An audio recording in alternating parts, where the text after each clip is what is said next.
Live everywhere. Daily Co's Radio on netrootsradio.com presents David Walton. Kagro in the Morning Show.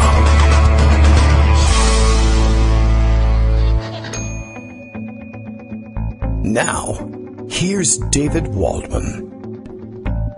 Hey, good morning, everybody. How you doing? It is Tuesday, August 23rd, 2016. Time for another show. Anybody got any ideas about what we ought to be talking about? I think there are a few floating around there today. Might as well jump right in and get right to it.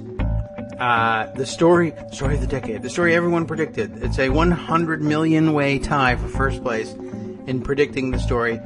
Donald Trump is profiteering off of his supposed campaign for president. Can you believe it? I know. No one could possibly have predicted this. But, now the numbers are out, and we have the story, and everybody's talking about it. And I mean, everybody. It's really, they're getting a lot of notice about this one. Let's open up Pocket so that we can get right into the heart of things. It's the biggest story today. So there's not even time for chit-chat about what did I do last night or what did I have for breakfast this morning. The answer is nothing, and yogurt. So who cares? But not yogurt. Skyr. It's still on the Icelandic Skyr kick. It's just good. Everyone should try it. Anyway, let's see. It was Huffington Post that I guess teased this one out. Man, there's so much stuff in Pocket. This is actually 2, 3, 4, the 8th story back, in chronological order. That is to say, the 8th most recent story I put in Pocket, which is really remarkable. Although, I guess a few things I marked with 2 different sources, so I don't know. Anyway, somewhere between 6 and 8 stories stacked on top of that one, even though this is the lead story of the morning. Let's get right over to Huffington Post. Of course, the first problem with this story is that it is written by somebody whose name I don't know how to pronounce. It's not long or complicated or doesn't have a lot of consonants jumbled together. SV, it's their initials, SV, and it's spelled like the English word date, but I think I saw Ryan Grimm put an accent mark on it somewhere in there, so date is a possibility. I have no idea. And I'm really sorry, and it's not even a long name, and I can't lean on the fact that it looks unpronounceable for getting the name wrong. But I don't know. I'm not familiar with him, and Twitter does nothing to tell you how to pronounce it, unless maybe his Twitter profile does. Okay, that's not the substance of the story. I feel like a Donald Trump getting off of my teleprompter here. The story is Donald Trump jacked up his campaign's Trump Tower rent once somebody else was paying it.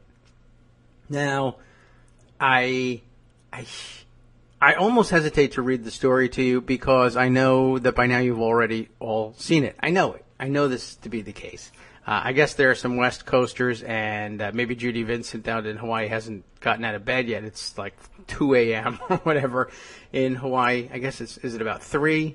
I don't know. I don't know what the time difference is. I've never known. I've never gone to Hawaii. I should, but I haven't.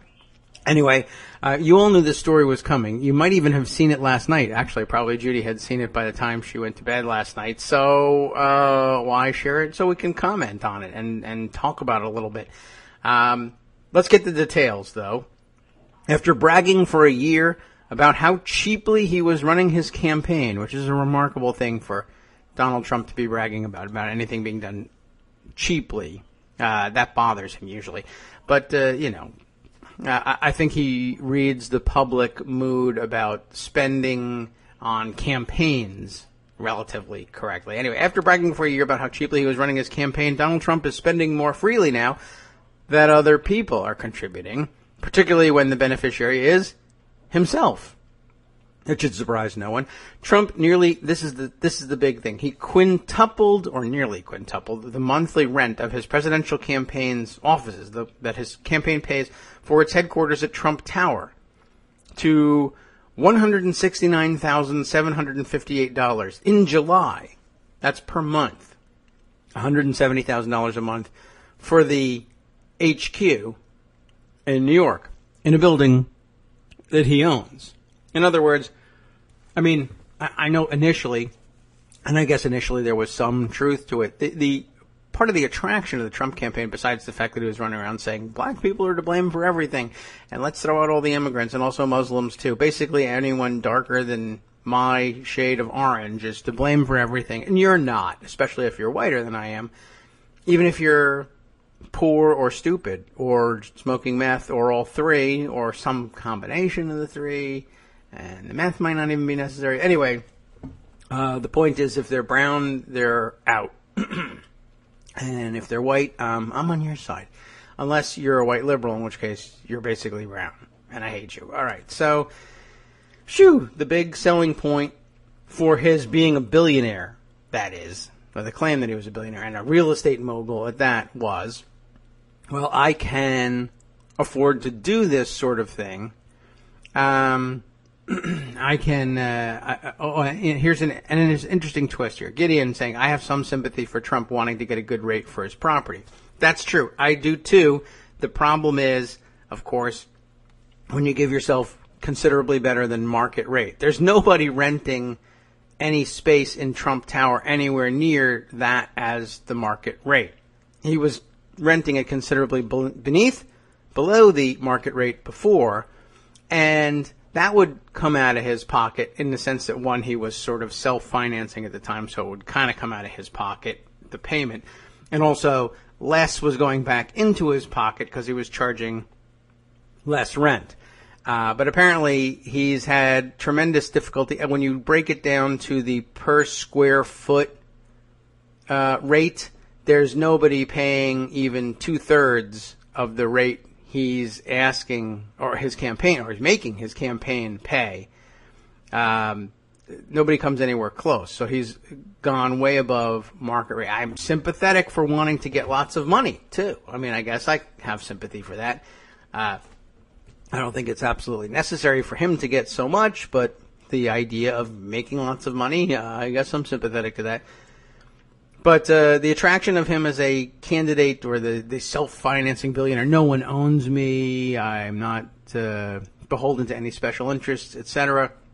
Everyone knows, sort of inherently, that campaigns are expensive things, and renting office space is part of the big expense, and renting a campaign plane to fly around to do all those campaign stops, that all is understood to be a part of the appeal of the expenses of running for president, and the appeal of having a billionaire do it is that he can just say, well, I'm just going to start up on my own. I don't need to raise money and get to a certain point before I'm able to do these things. And that's not really true of any campaign, actually, because of the way debt financing works. You just start doing it and you start accumulating the debt, and then as money rolls in, you pay your back debts. But one, Trump doesn't pay back debts, and two, in theory, he did not have to wait for cash to accumulate in an account anywhere in order to pay for a big-time operation. But part of the attraction was, well, I don't need even to put on the appearances like that. I don't have to wait for money to come in, and people won't have to worry about getting paid later on based on how well I do in fundraising, because I don't need to run around groveling, raising money in order to get started. I have campaign headquarters. I have a plane at my disposal already. I can just begin campaigning like a candidate, like a major, national candidate. I put on the appearances of a campaign that everyone is familiar with, without having to do any running around collecting money. So we understood that to be the case, and that was supposed to be what made him such an attractive candidate to people who were interested in his message, such as it was, and there wasn't much to it. But as it turns out, there was more to the story, and it wasn't simply, well, I have a building, so I'll give myself office space in it. It was, well, I have a building, so I'll give myself office space in it, but I'll charge myself rent.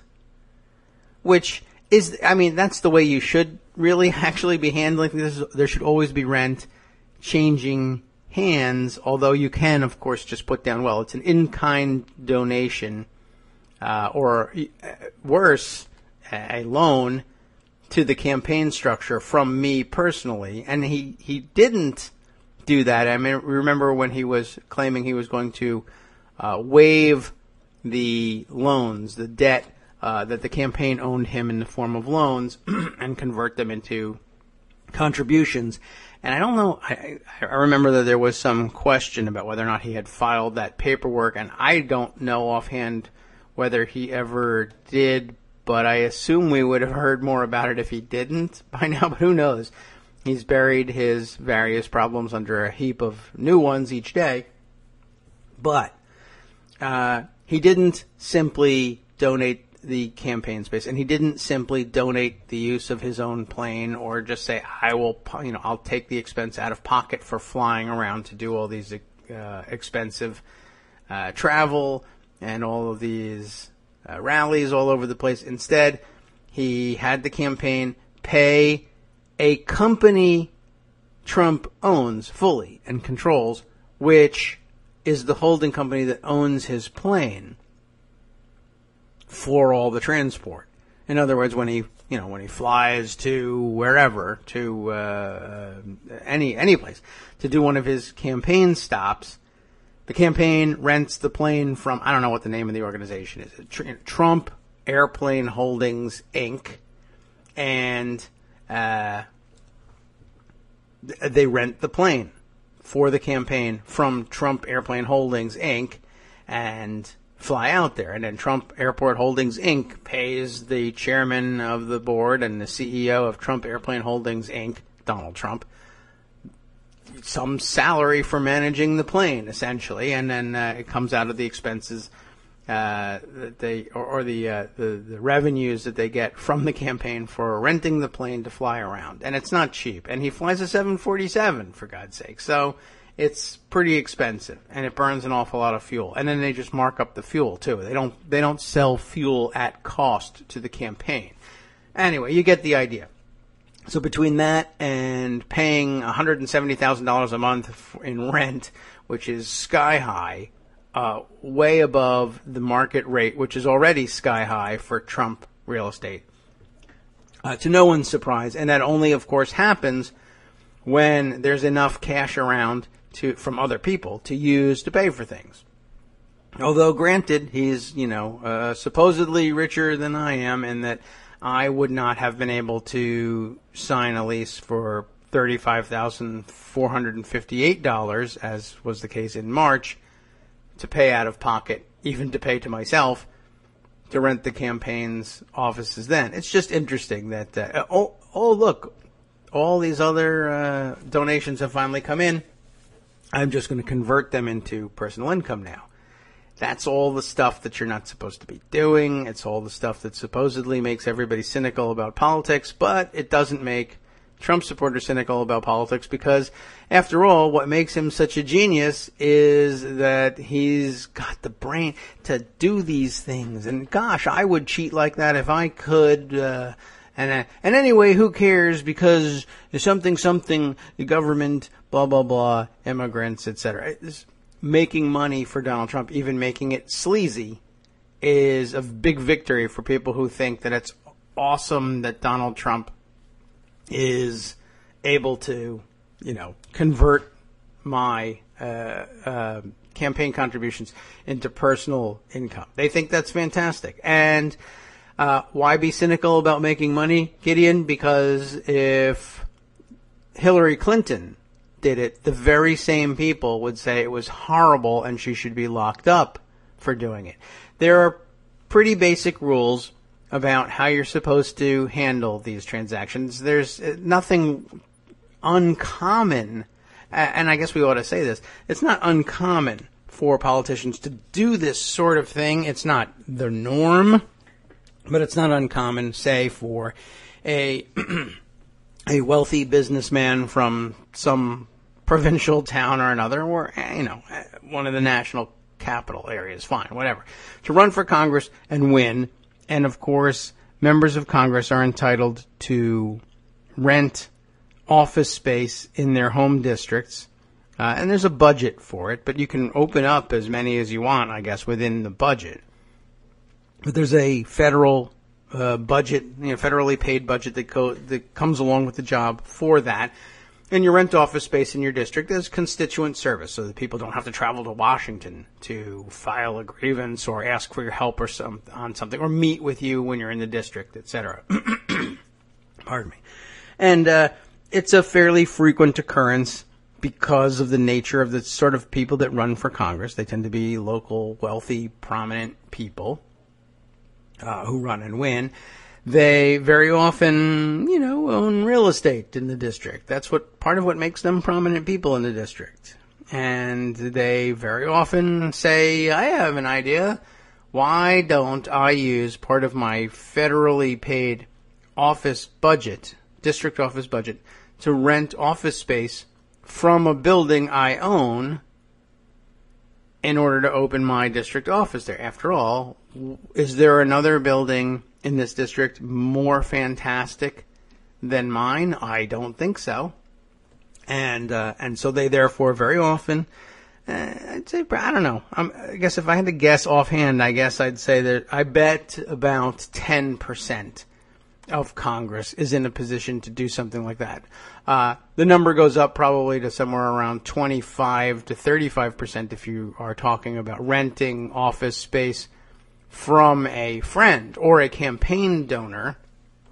But renting it from yourself, probably a smaller number. But it's a fairly common practice, and you see it every once in a while. So I'm not surprised to see it in Trump, and I'm, in fact, it doesn't take anything to predict that he's going to rent office space from Trump Tower. One, by the time you tried to predict it, it was already done. And two, he's in the real estate business. It's not hard. So, but there are rules about it, and one of the rules is, for congressmen, one of the controls, of course, is, you can't exceed your office budget. You can't just simply declare that it's $1 billion a month and have the government just pay and pay. It's not a blank check. But there are also rules, and the rent has to be arguably, within striking distance of fair market rent for the area. And of course, there are actuarial, is that the right word for it, tables that you can use to figure out, are you even within striking distance of fair market rent? Trump, of course, not. And there aren't the same prevailing rules, although I suppose that the FEC could be asked to step in and rule on whether or not that was a reasonable rent. But, of course, by the time they do that, it's all over, and it doesn't make a difference, not to mention the fact that the FEC is, ineffective, without teeth, and I may not even have an operating quorum at this point. I don't even remember what the current state of the FEC is.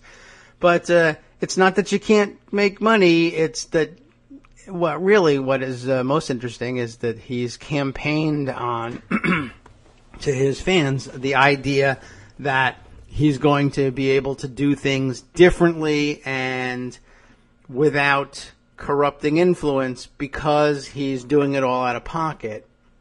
And not only is he not doing it all out of pocket, he's doing it out of your pocket, and he may be doing it in ways that are above and beyond what would be considered normal and acceptable for anyone else. But because it's Trump, so of course he's layering an extra couple $100,000 on that. Of course he's gilding the lily. He's all about that. That's why we love him, because he gilds everything. And, of course, people can react poorly to this and decide not to give any more money. But it's just one of those issues that is really built for Trump's style of exploitation. In that, should any Trump supporters raise their voice about it and say, he's not supposed to be getting I thought this was all for us. He was going to be spending this money to be our champion. And then they can simply answer, yeah, but his special appeal is that he lives high on the hog and makes finds ways of making money from every situation, even if it's done unfairly. By gosh, he's just so clever. That just shows that he'll run our economy in such a great way. He'll steal money from Mexico and China to pay off our deficit later on. No, he's really good at taking money from other people and giving it to himself. There's really no reason in the world whatsoever to believe that he simply will take money from other people and give it to the United States of America to make our debt or deficit better. That's not in his nature. Anyway, very interesting for him to decide to do. We'll read on, and because there's more to it, and I guess, like I said, more details about the way he handles things like the airplane that we ought to share with one another. So Trump nearly quintupled the monthly rent on his presidential campaign pays for headquarters at Trump Tower when he by July, when he began raising funds from donors, compared with March, when he was self-funding his campaign, and that would normally put in scare quotes. According to a Huffington Post review of the Federal Election Commission filings, the rent jumped even though he was paying fewer staff in July than he did in March. So the idea that, by July he needed more office space to accommodate a growing staff isn't even actually available to him. The Trump campaign paid Trump Tower Commercial, LLC, $35,458 in March, the same amount it had been paying since last summer, and had paid 197 paid employees and consultants. In July, they actually had fewer. They paid 172 employees and consultants, so arguably they needed less office space, although I wouldn't argue that contracting from 197 to 172 required any contraction in space, but it certainly doesn't require any expansion, so it's not that they got bigger offices or needed bigger offices. They may have bought bigger offices. I suppose we haven't heard about that yet. If I was a donor, I'd want answers, said a prominent Republican National Committee member who supports Trump, asking for anonymity to speak freely. If they don't have any more staff and they're paying 5 times more, that's the kind of stuff I'd read and try to make an attack ad out of it. I don't even know that an attack ad will be necessary or effective for that matter. I just think it's interesting that it's out there. In addition to the rent for Trump Tower space in Manhattan, Trump has paid his eponymous golf courses and restaurants more than $260,000 since his campaign. And the RNC struck a joint fundraising deal in mid-May after he essentially locked up the GOP nomination. On May 18th, the day the fundraising deal was announced, Trump International Golf Club in West Palm Beach was paid $29,715. Trump National Golf Club in Jupiter, Florida was paid $35,845, and Trump Restaurants LLC was paid $125,080, according to FEC records. Such large payments were much rarer when Trump was self-funding. It's unclear from the campaign filings the purpose of the golf course and restaurant payments, although both of the Florida golf courses hosted Trump campaign news conferences in March. Remember, we're talking about July now. It's unclear from the filings also whether Trump is using more space in Trump Tower than he was in the spring, and if he is, why, given that his staffing is lower. But it could be filled with Trump signs, for instance. I don't know. The Trump campaign did not respond to the Huffington Post's queries. Don't know if they ever will.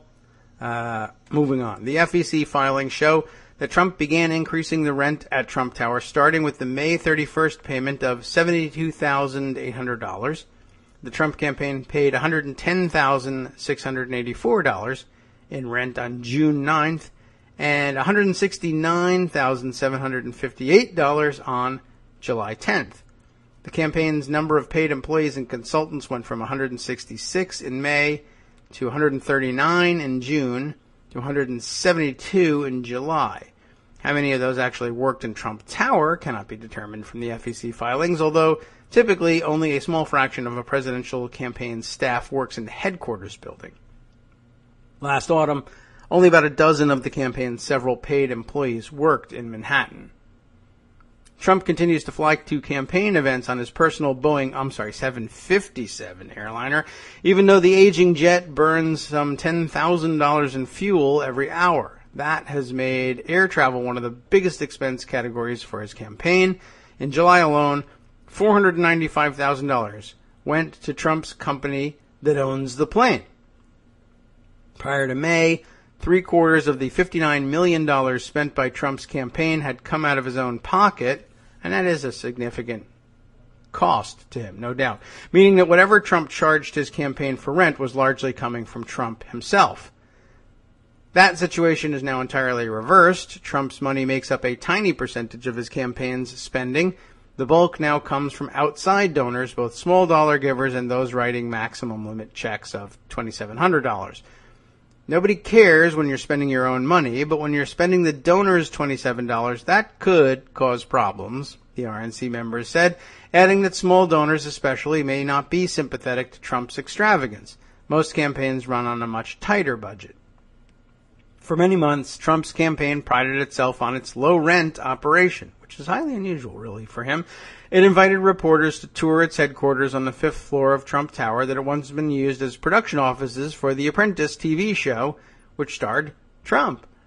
Photos and videos of those tours show workspace with unfinished ceilings, makeshift drywall partitions, and only a few campaign workers.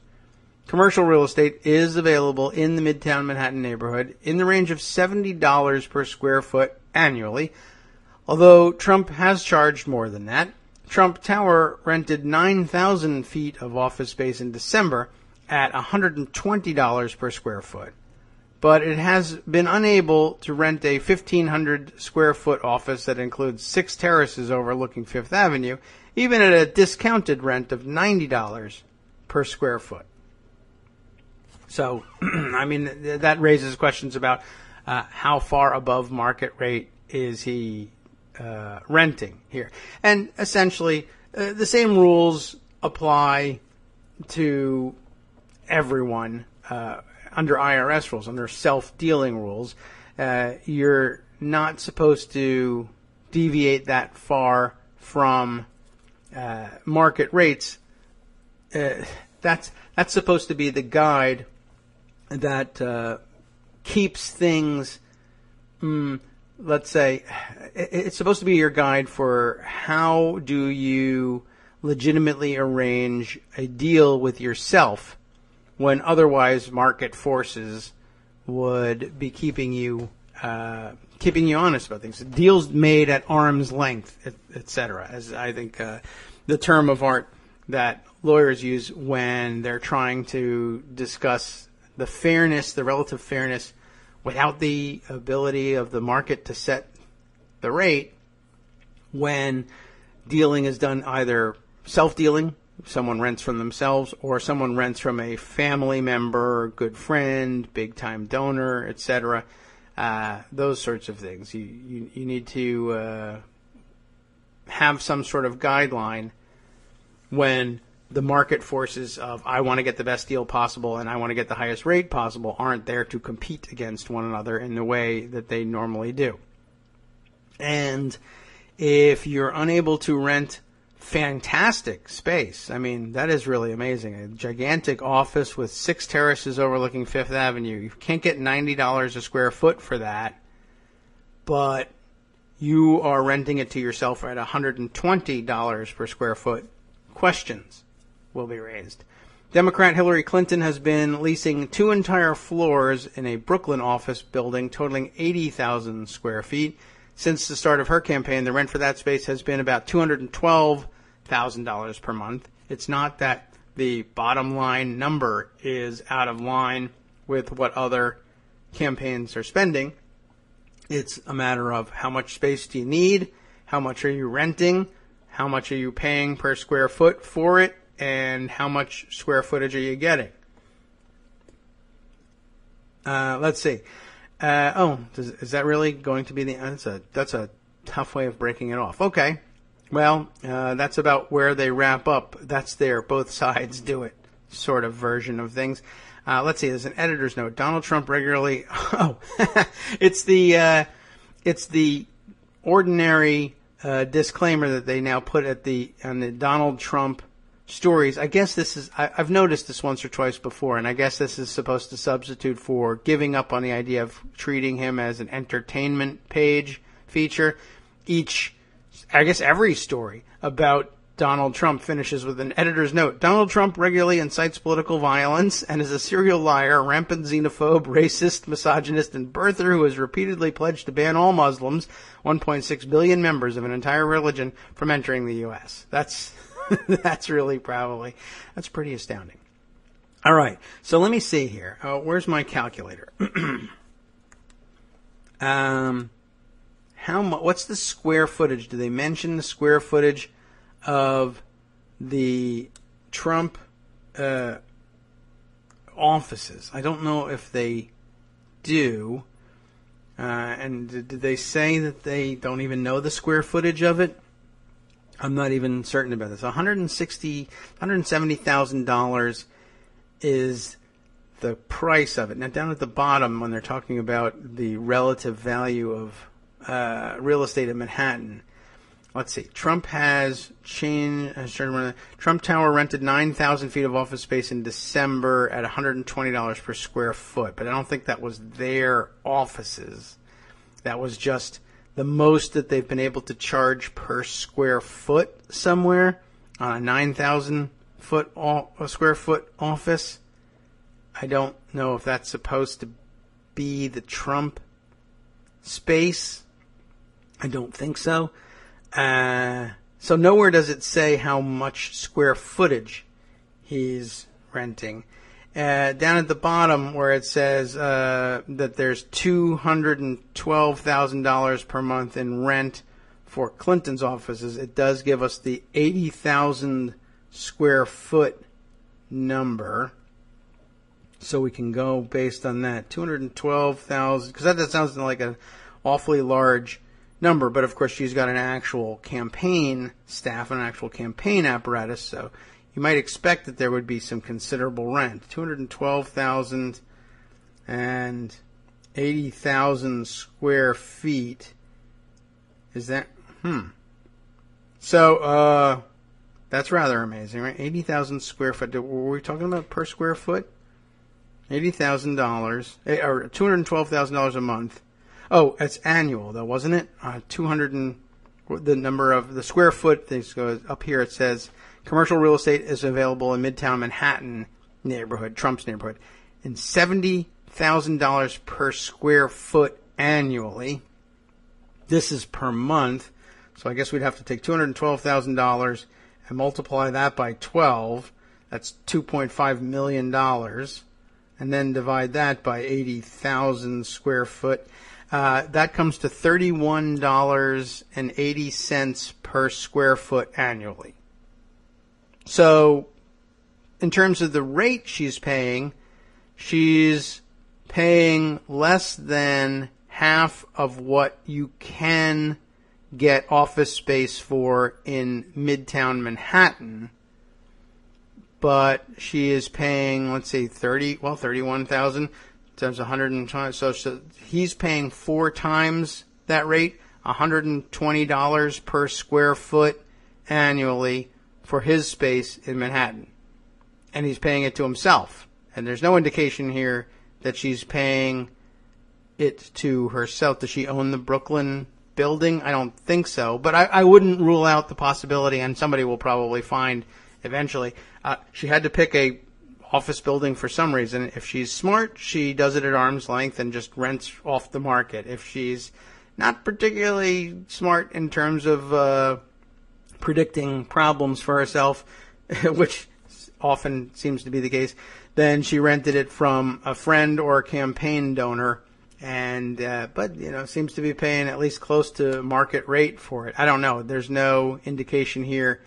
And that is interesting for sort of the both sides cover your ass thing at the end, why they don't say, well, what's the typical rent in Brooklyn office buildings in the neighborhood? And they probably should find out who owns the building. If they really want to do a both sides story or a balance paragraph at the end, they should find out who owns the building where Hillary Clinton rents. So there you have it. $212,000 per month sounds like an awful lot for Hillary Clinton to be paying for rent, but when it comes to annual rate per square foot, it looks pretty good. It makes renting in Brooklyn look pretty smart. Anyway, I thought that was an interesting thing. Now, I see Sam Stein is tweeting insistently this morning that no, Donald Trump is not making money from this rent. I'm not certain what his argument is, unless it's on balance, he hasn't yet reached the point where he's made back the money that he spent earlier when he was paying $35,000 a month to rent from himself. Although I'm not certain that holds up. He was certainly paying discounted rent to himself and foregoing probably higher rents that well, I don't even know whether was that office space on the market, the fifth floor stuff that he used to hold in reserve for the production of The Apprentice. That I think the market rate on that was $0. It wasn't available on the market, but I guess he could have torn that out, gutted it, and said, we'll put it on the market and make it available. So there might have been an opportunity cost you could pin to keeping the fifth floor office space in Trump Tower vacant and use that to offset the money that he's making now by renting to himself at $120 per square foot annually. I don't know. I'm not certain that the argument holds up. It's probably not the best and most lucrative business model out there. But then again, we are talking about Donald Trump, and it wouldn't surprise me in the least if something that made it look like there was now positive cash flow coming in to the Donald Trump pockets, in fact, on balance, was a gigantic loss, because almost all Donald Trump business dealings are really like that. There's lots of cash flowing everywhere, and that makes him look like he's making deals and might possibly be solvent enough to loan more money to. But I don't know that we've got anything anywhere that actually shows that the guy knows how to make money on anything. But that's not news either. Let me see. So, yeah, he tweeted a couple minutes ago, no, Donald Trump did not make money by jacking up the rent he paid himself.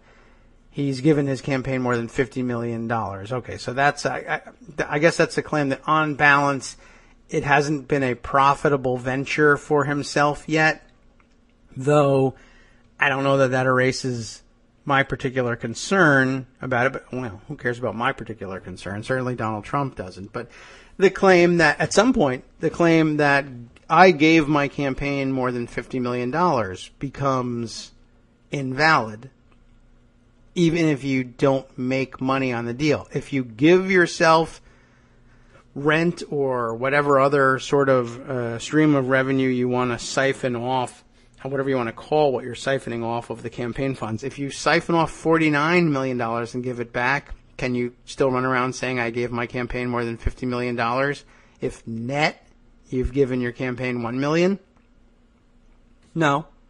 But will that stop him from doing it? No, of course not. He makes claims like that all the time. I gave my campaign more than $50 million. Yeah, how much did you take back? Not answering. I'm under audit. You know, okay, well, at one point you gave $50 million. You took 49 back. It's still okay to say you gave your campaign $1 million. That's still an impressive thing to do. Not anybody can just run around giving their campaigns $1 million. Many more people can, and many more people do. People running for Congress do it all the time. That makes you very common, but you don't want to be common. You want to be fabulous and abundantly wealthy, and so he'll never get around to saying, well, okay, on net, I didn't give my campaign that much money in the end. But at one point I did. So the high water mark is what I will discuss with you. All right. Let's see. What other fun things might we dig up to discuss about these things? Well, let's see. We'll run back to Pocket just for a second. There was more Donald Trump news, of course. I don't know if all of it needs to be combed over quite as closely as the FEC files. And remember, I guess, or I did say at the top of this, this is a practice that's not all that uncommon. So in the sense that he's an innovator in the grift, I would say no, not particularly innovative. That's true. But this is all we have in terms of financial information on the guy. He doesn't release his taxes. We're stuck having to analyze what he's doing with the campaign money, and we have to be happy with that. The taxes, of course, will give us much more and much better information. You're just never going to see them. So I guess that tends to fuel, maybe it fuels overreaction to what we get out of the FEC reports. And I suppose there's one cure for that. Give us what we're actually looking for and let us overreact to that instead.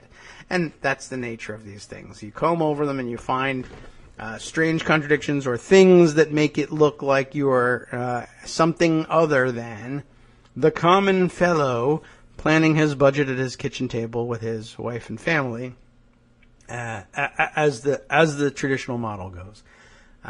And then everybody either tears their hair out about it or says, but that's okay with us because reason. And yeah, it's not something that is foreign to Clinton supporters by any means. It's just interesting to watch on the Trump side and interesting to think about how often he has events at his own clubs and pays for that.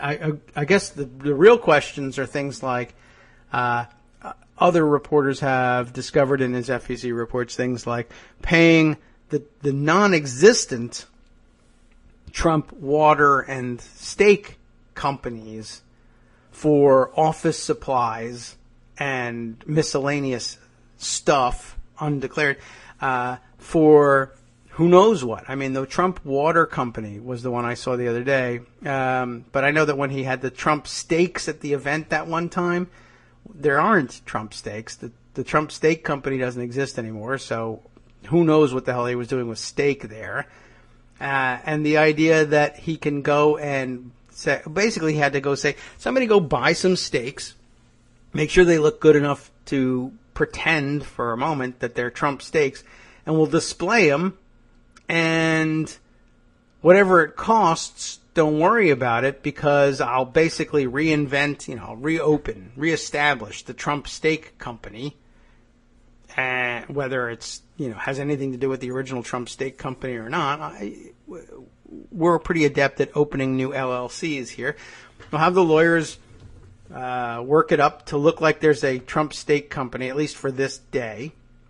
But this Trump Steak Company isn't the old Trump Steak Company. This Trump Steak Company is a company in the business of procuring steaks to stand in for Trump steaks at a press conference.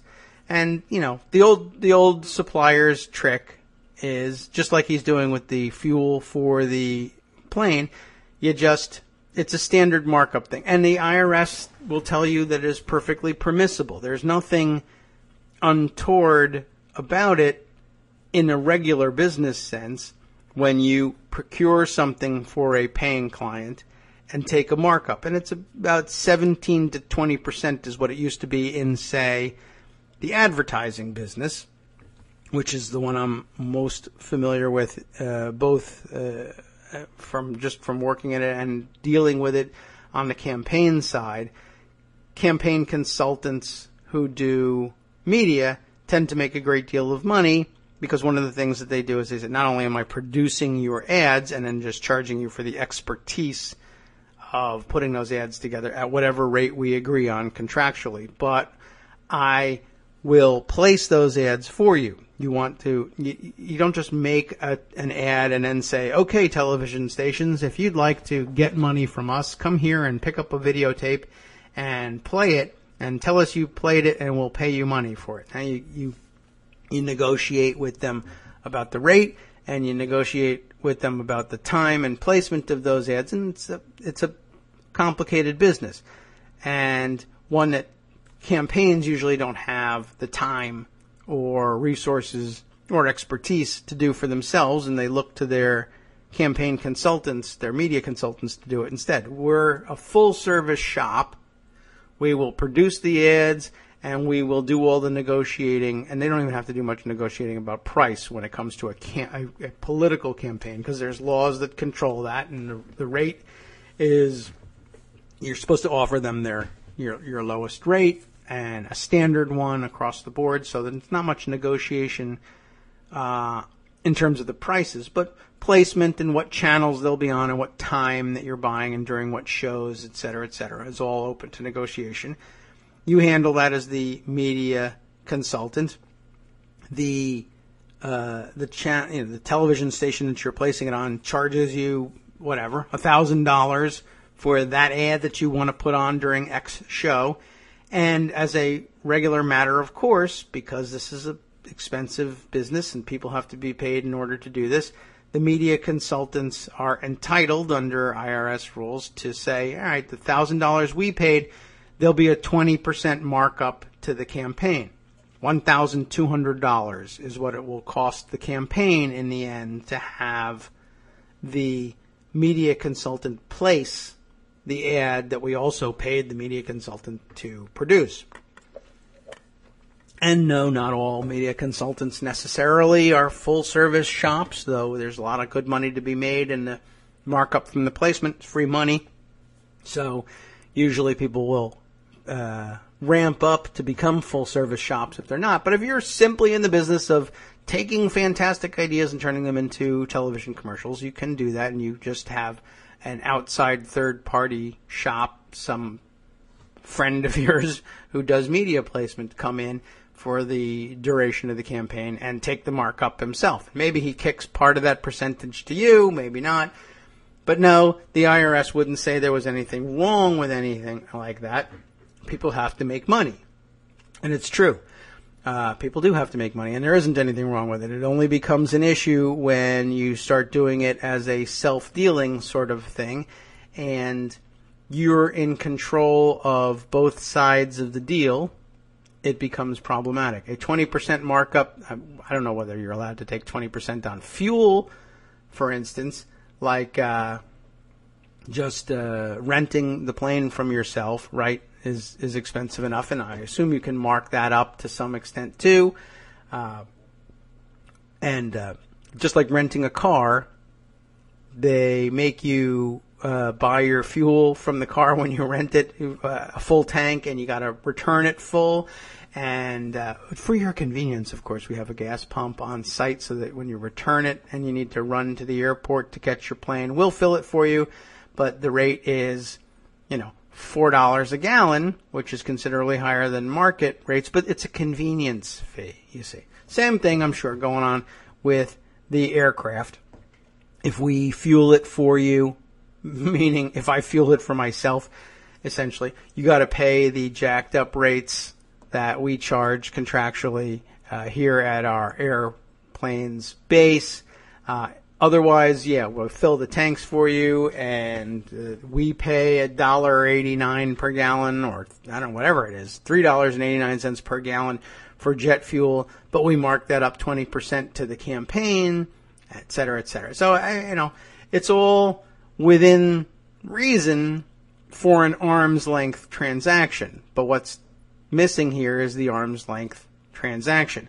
If you know you're paying a 20% markup on fuel and you're doing things at arm's length, if you're renting a plane, you're running a campaign and you're renting a plane from some stranger who just is in the business of renting planes and he's a decent guy, so you rent from him, whatever, right? And you know you're paying top dollar for fuel, plus he's taking a 20% markup for fuel, and you don't begrudge it from him because he's making a living, fine.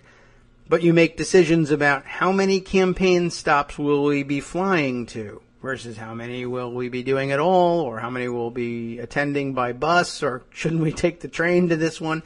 You make budgeting decisions that are different from the ones you might be making if, say, every time you decided to use the plane, there was a 20% profit on every gallon of fuel the plane used that went directly into your own pocket. Why, then you might decide to do even more rallies than the invisible hand of the market might otherwise suggest you ought to do, or it might be wise to do.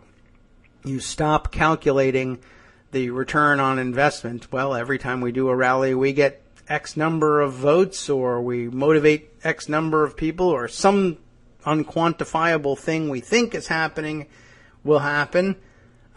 Is that worth the $1 million expense of fueling this plane and renting it and flying it across the country and back and then refueling it again?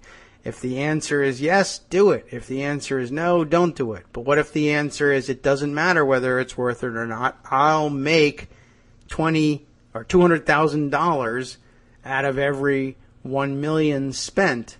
Personally, will become my money free and clear. Will have been, in other words, laundered from campaign contributions, which the law says I can't reach and use to buy myself a Lamborghini,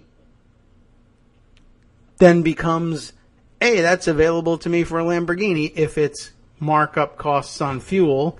And lo and behold, the guy who gets to decide ultimately whether or not we're going to fly some number of campaign events that translates into $10 million for me personally or $20 million for me personally is me. And, well, that removing that market transaction from the mix becomes a problem. That's something that people begin to look at as the opportunity for excessive self-dealing. And that is what worries people about Donald Trump, because he's just pretty well known for doing that sort of thing. So, I don't know. I would say that we're probably not going to hear much about it rising to the level of illegality, because it's awfully difficult to decide who gets to say, well, this is too many rallies. This is clearly just about running up your fuel bill for yourself. Well, I don't know. I don't know who that falls to, and as long as nobody knows, nobody's going to claim it either. Nobody wants to be at the center of that controversy. But I can tell you this.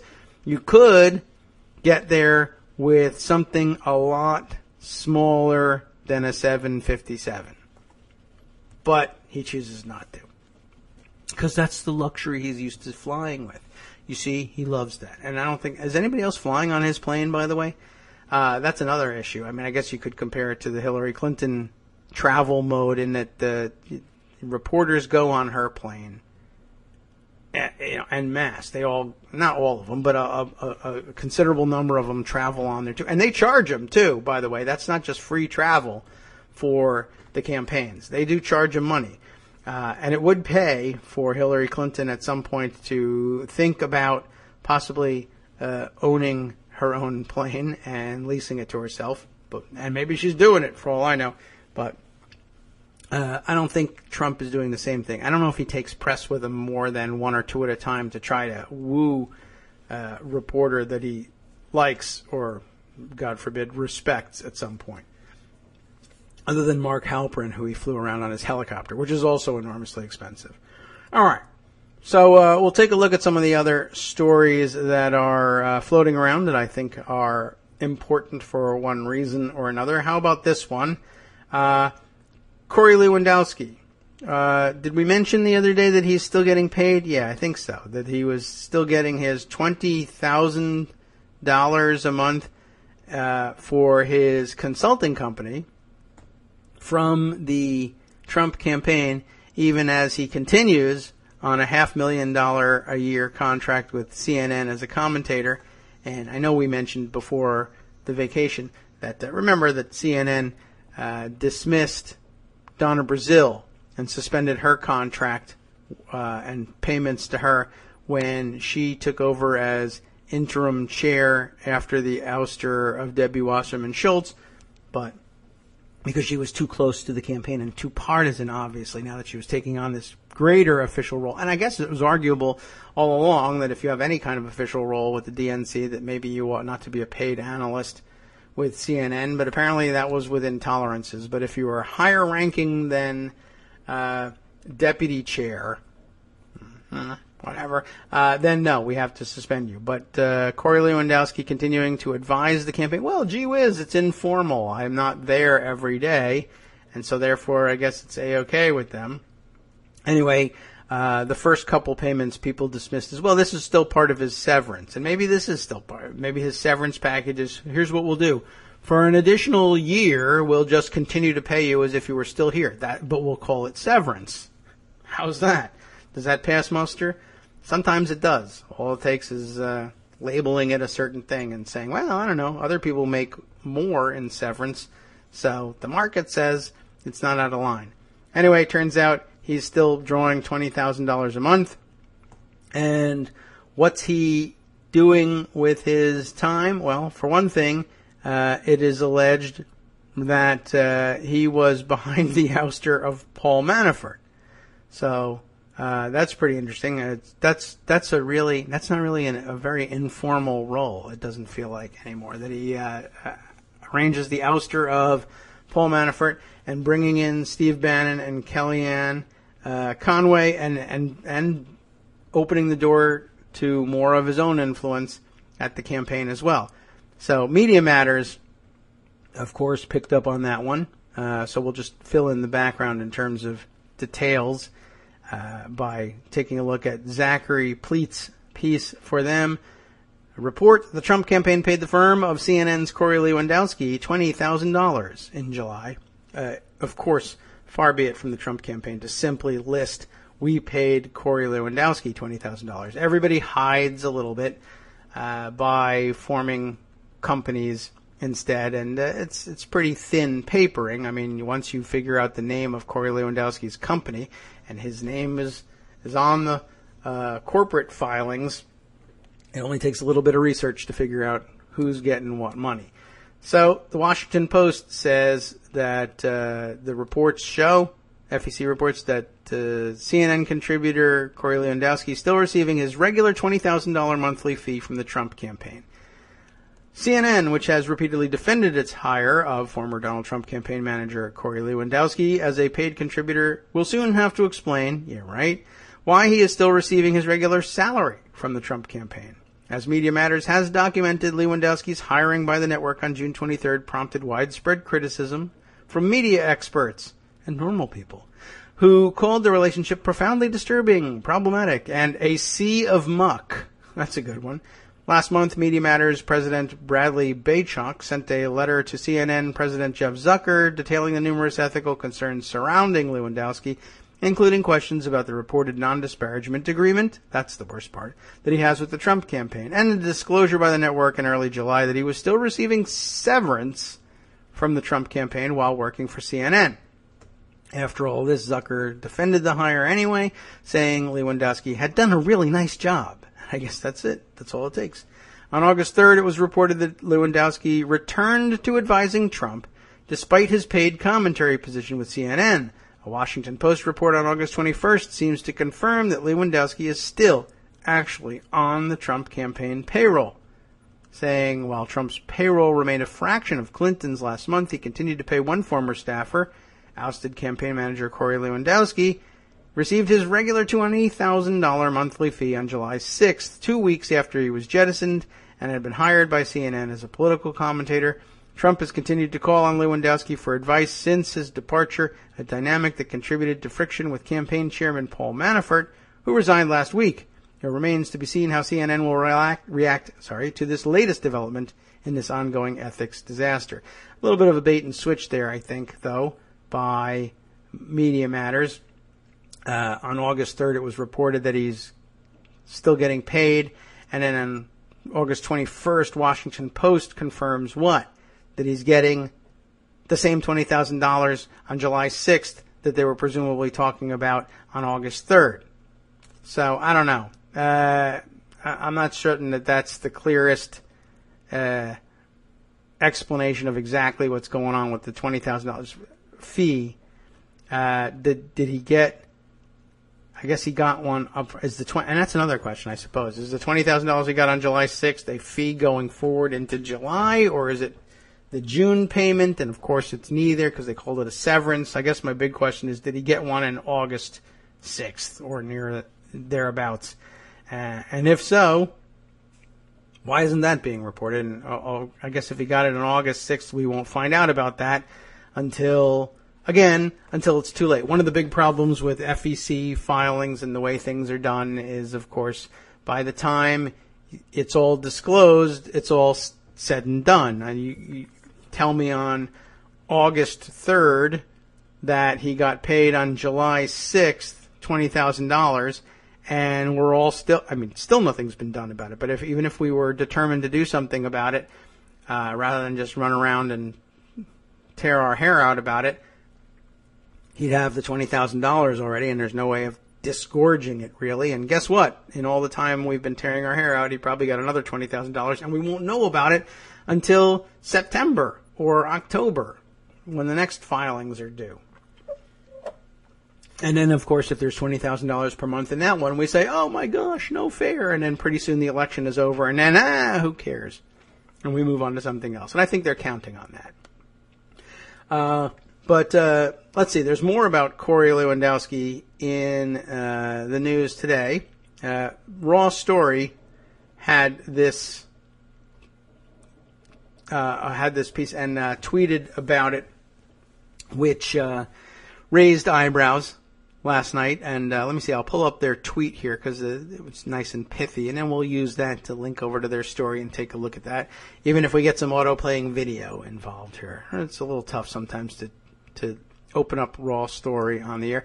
Lewandowski, can you believe it? He made a controversial comment yesterday. He says this Trump outreach to black voters thing isn't necessarily, it's not going all that well. He doesn't say it's not going that well, but you and I know it's not going that well. And lots of very smart people have pointed out that's probably because he's really aiming at white suburban voters when he says I'm doing black outreach. One, the outreach he's doing is remarkable. You would think is remarkably ineffective because it amounts to you're all poor and uneducated, so who cares whether you elect me or not? It can't get worse for you. Like, it's not going. What could be worse in this country than the way African Americans are treated right now today? Actually, I mean, he's got a point. There are certainly a lot of African Americans who would agree, well, the way we're treated in this country at this point isn't good. That's true. But most of them are aware that the treatment that African Americans have received in this country in the past, and depending on how far back you go, the case only becomes more extreme. It still wasn't very good, and in fact, it was probably worse. I suppose that's an argument for things are getting better. They're looking up. You're not slaves anymore. But that's probably cold comfort. I'm just guessing. I'm a white guy, and I'm guessing that black people think that it's better to not be slaves, but might also have a nuanced view of things and think things could be better. Like, I don't know, fair, or we shouldn't get shot for no reason.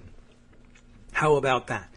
I think they're entitled to speculate about what it might be like to not get shot at random by police, but your mileage may vary. Anyway, Lewandowski noting a different angle on the outreach, which is that he seems to be doing his outreach to black voters at rallies that are overwhelmingly white and are held in overwhelmingly white towns. And that does seem to suggest that he's really speaking to white people. And I think he is. Certainly, I mean, there's nothing to suggest that there's anything attractive to African American voters in what he's saying. No polls indicate any African American support of any kind for Donald Trump. And in fact, it's, I think, historically low. I mean, usually at least there's some polling noise in there that would indicate that he'd get some sort of single digit, mid to high single digit support among the black community, just from people who are like, oh, I don't know, what the hell, or I'm an extraordinarily conservative person and black, and yeah, I will vote for them.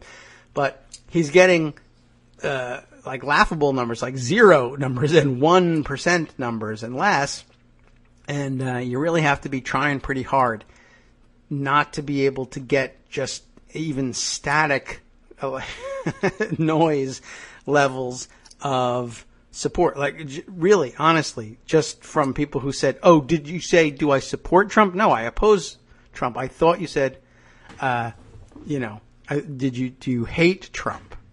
And I said yes to that. But it turns out you were asking, will I vote for Trump? Oh yeah. There's actually always one in a survey somewhere. You interview enough people and you'll get that. You'll get noise. But he's polling at sub-noise levels, which is weird. Anyway, so why does Donald Trump he doesn't hold overtly white-only rallies, but hey, only white people tend to come. And gee whiz, there are a couple of stories in the last few days of people of color being ejected from Trump rallies when they're there as Trump supporters, which is troubling because, we're against that in this country, typically, among Democrats and non-Trump Republicans even will say, no, we don't want to do that. Well, Lewandowski has an explanation. Wearing his CNN hat, of course, he says, Lewandowski says that Trump avoids black voters and holding rallies where black people might be allowed to attend because he's not safe in their communities. And Trump sort of hinted at that himself yesterday in Akron when he said, according to the reporters who were on the ground there, that in giving his law and order pitch, you'll be safe under a Trump administration because now you try walking down the street. It'll be so you can walk down the street and be safe again under a Trump administration. Right now you walk down the street, you get shot. And of course, that shouldn't happen. But that's a great example of he's claiming, Trump is, when he says things like that, to be reaching out to the black community. I know that it's terrible for you to walk down the street and be afraid of crime and get shot. And under a Trump administration, that won't happen. So isn't that great? I mean, is that not black outreach? Black people are getting shot all the time, and now they won't be because I say so under a Trump administration. Never mind. I mean, leaving aside the policy issues, it's ridiculous to even evaluate that on a policy basis because there's there isn't any policy. And even if there was, there's no such thing as a policy under which you can just say, well, crime's going to end literally 100% and there's not going to be any more and don't worry about it. I don't know what you would propose in order to do something like that. But that's his pitch. We'll get rid of the crime. You'll be able to walk down the street without getting shot. Now you walk down the street, you get shot. That's what he has to say. Now that, of course, is aimed at white people who believe that about cities generally. That if you walk down the street, you'll be shot. That you cannot safely attend an event or even go sightseeing in a big city in the United States anymore unarmed. It would be very unwise for you to do something like that because you would, of course, be shot. And although there are a lot of black people that probably believe that is an accurate description of what can happen to you, well, anywhere, if you're black, because, of course, he's not, surprisingly, in saying it's terrible that you walk down the street and you get shot for no reason and we're going to put an end to that. He's not embracing Black Lives Matter there. He's not embracing their worry about being shot by police for no reason. No. You misunderstand. If you think that he was appealing to black voters by saying we're going to end this condition under which if you're walking down the street with iced tea and Skittles, you'll be shot. No. We're going to have more of that. What we're worried about, of course, is, remember the old wink about, what about black on black crime? George Zimmerman, it's disgusting what he did. He should never have been able to get, oh yeah, well what about black on black crime? Well, that's crime. And we prosecute that a lot. And the numbers could be lower, and we hope that they will one day be lower, but I don't think there's a whole lot of, again, speaking as a white guy, I don't think it's happening out there that African Americans are saying, you know what I'd like to do today is some crime. And the particular kind of crime I'm looking to do is targeting black people.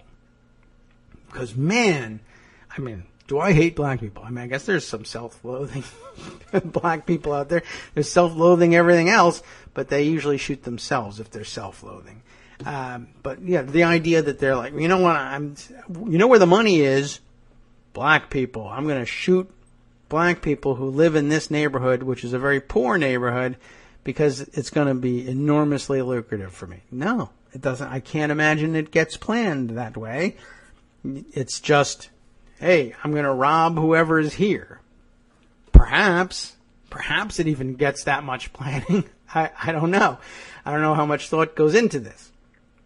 But yeah, they're exploiting once again it's black on black crime that we're worried about. It's not, we're not even going to give a moment's attention to the idea that you should be able to walk down the street without getting shot by a cop. Because I will remind you, I mean, in case you had any doubt or you were giving him the benefit of the doubt, yesterday he also was all about lifting the Obama administration's current restrictions on the program under which surplus military equipment is distributed to police departments around the country.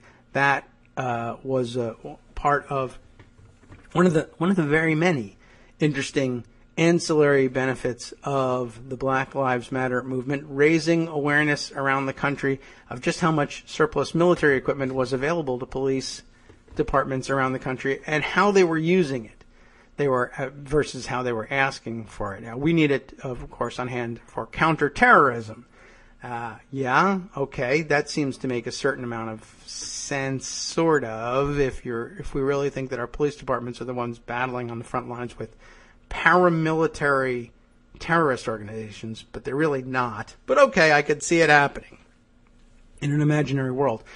The reality, of course, is you tend to deploy this against domestic protest, which is troubling and weird and overbearing. And everybody began to notice exactly how troubling and weird and overbearing it was and said we ought to place some restrictions on this. Basically, we ought to say no more of this military equipment until we can figure out what's going on in this country. We borrowed from Donald Trump on that one. A ban on Muslims until we can figure out what's going on? Well, that we don't like. But how about a ban on more military equipment for non-military police departments until we can figure out what's going on and how they're policing and how they're actually using these things? Okay, well, Donald Trump, that one he wants reversed. So, no, he's not saying, for instance, that some of you walking down the street, if you're walking around the street looking about with your hands in your pockets and in the rain, you're not the kind of person that should be able to walk down the street without getting shot. We're talking about the white people here at my Akron rally should be able to walk down the street without getting shot. They are walking down the street without getting shot, even by Trump's own standards. I mean, black on black crime is the worst thing ever. Well, they're not black, so they should be okay. And police aren't shooting them because they're white, so they should be okay on that score too.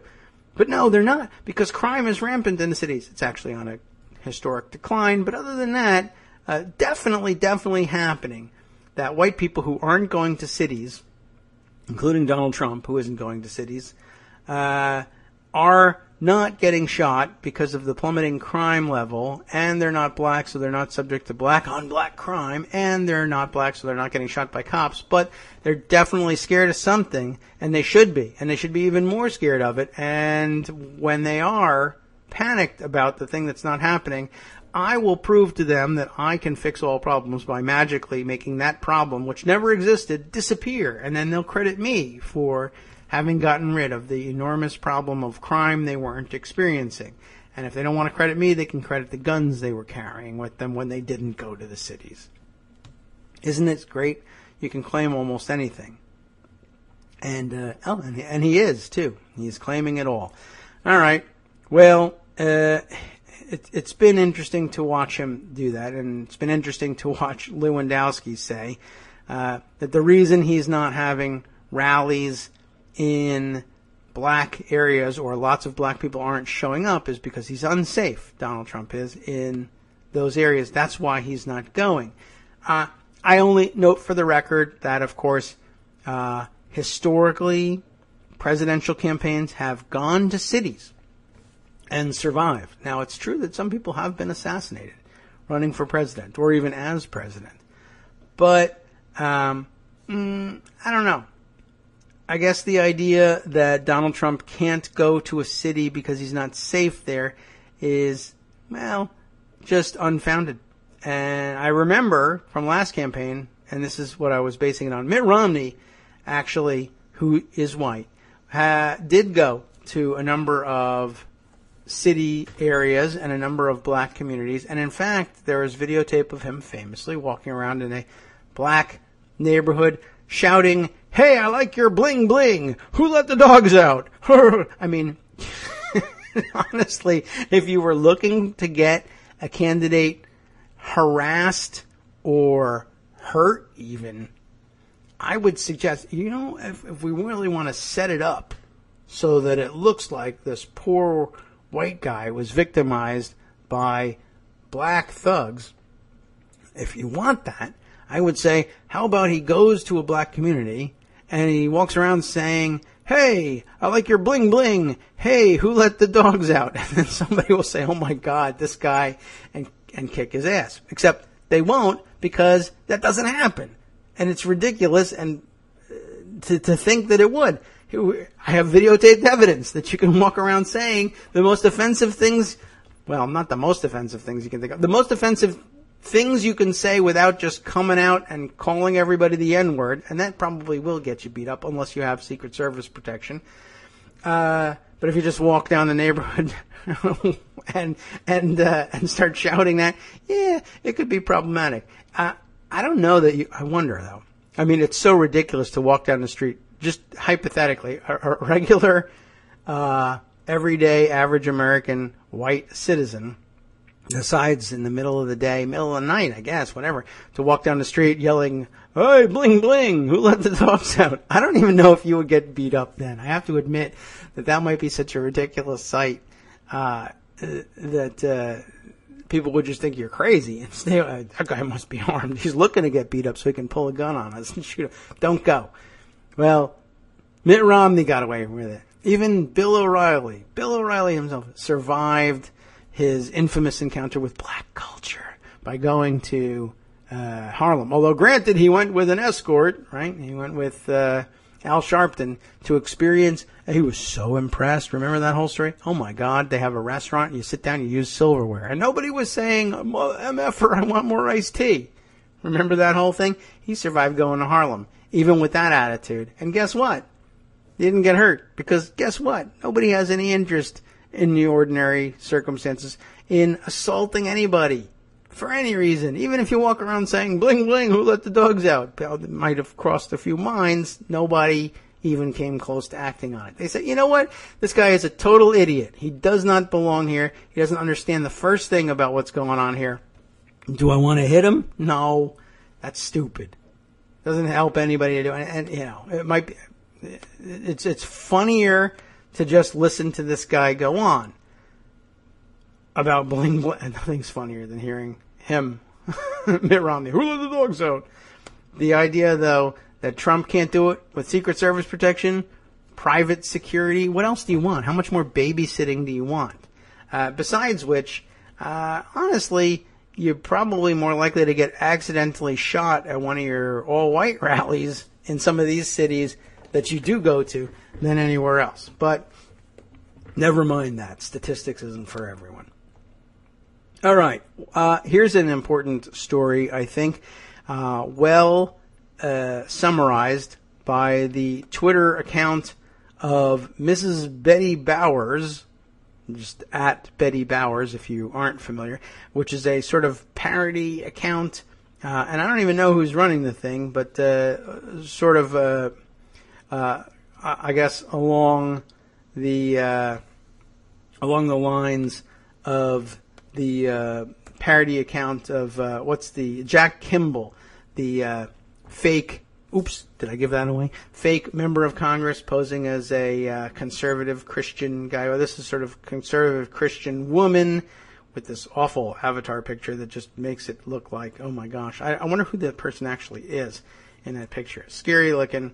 I'd want to stay away from them. Anyway, just tweeting out tongue-in-cheek, though, an important story highlighted by The Guardian.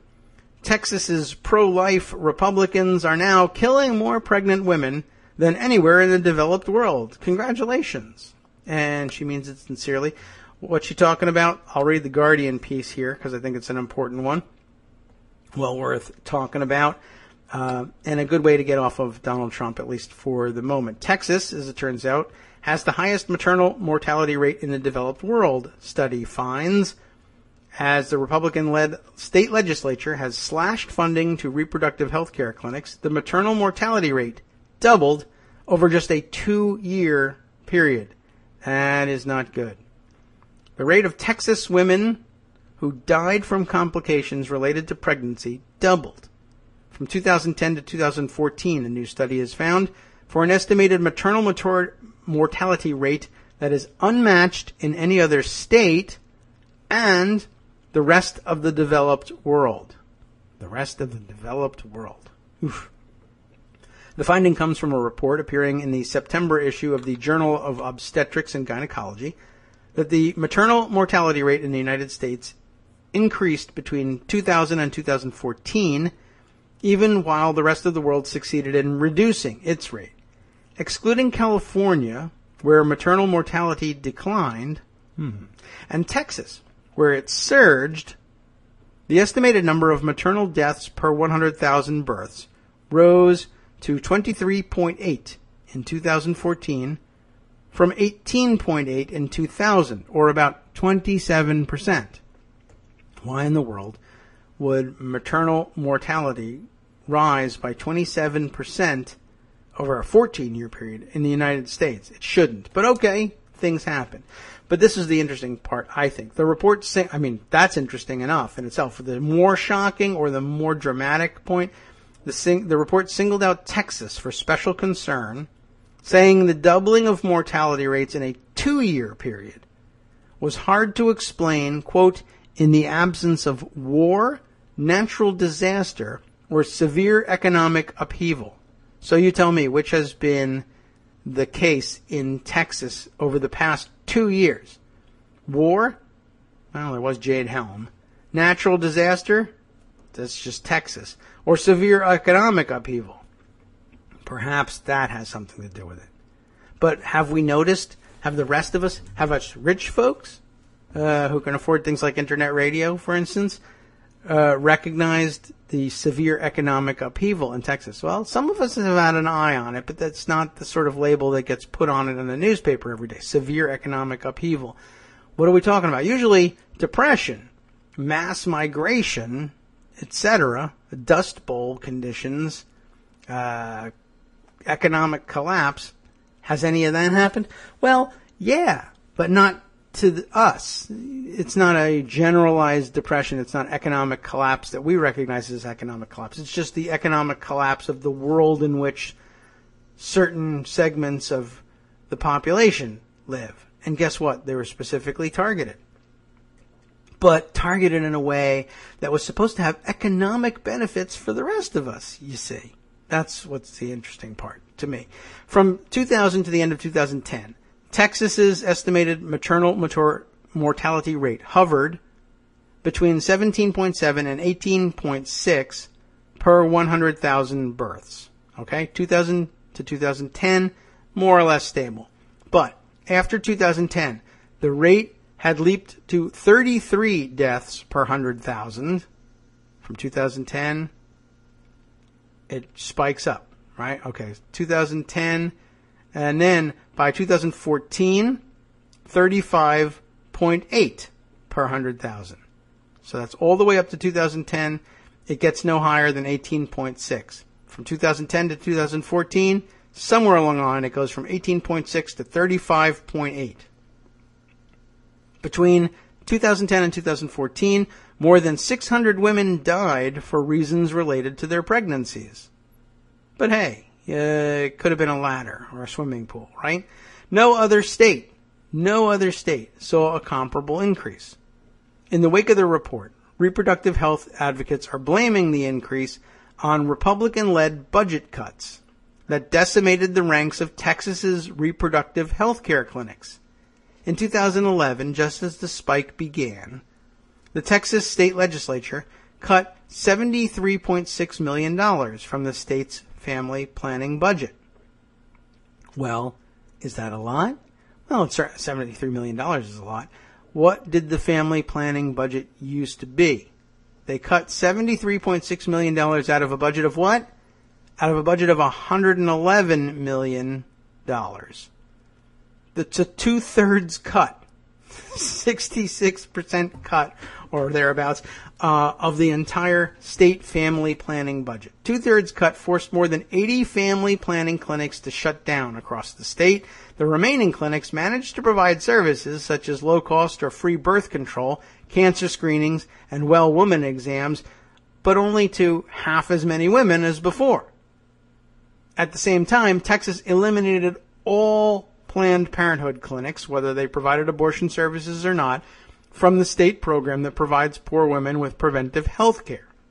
No matter what you were going to Planned Parenthood for, there was no longer any state money for that activity, even if the Planned Parenthood clinic you went to didn't provide abortion and never had. It didn't matter.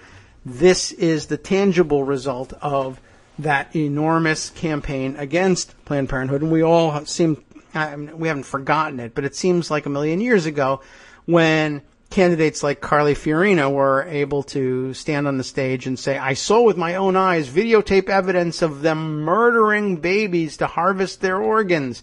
That's why you should get rid of all funding for Planned Parenthood. I don't care if they don't do abortions. They did disgusting things. I saw them do it with my own eyes, and there's no reason in the world why I should be forced to send tax dollars even to a clinic that has nothing to do with abortion, as long as it has something to do with Planned Parenthood, even if all they're doing is giving out prenatal vitamins to women who are pregnant at low cost, or even at cost or marked up. I don't even care how they're giving out the vitamins. The point is somebody else can give out those vitamins. Shut every Planned Parenthood, everything down, because Carly Fiorina says she saw a videotape which she didn't see, doing something which didn't happen.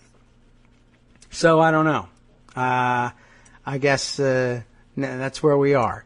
That was a very effective campaign. People didn't want to hear about whether or not there was abortion going on in any of the clinics. They didn't really particularly care because they had been riled up by BS claims about what Carly Fiorina had seen. She hadn't, but she's off the stage now, so nobody cares, and we're not going to look into that, and we're not going to undo any of the damage that's been done. A lot of it was very reminiscent. It's the same play as was the case with Acorn. I mean, right down to the secret videotaped evidence of something that didn't happen the way it's portrayed, overreaction among the public and among legislators, and overreaction in blaming an organization that was doing a lot of good in the communities where people tended to vote for the other party, and boom, the whole thing was gone.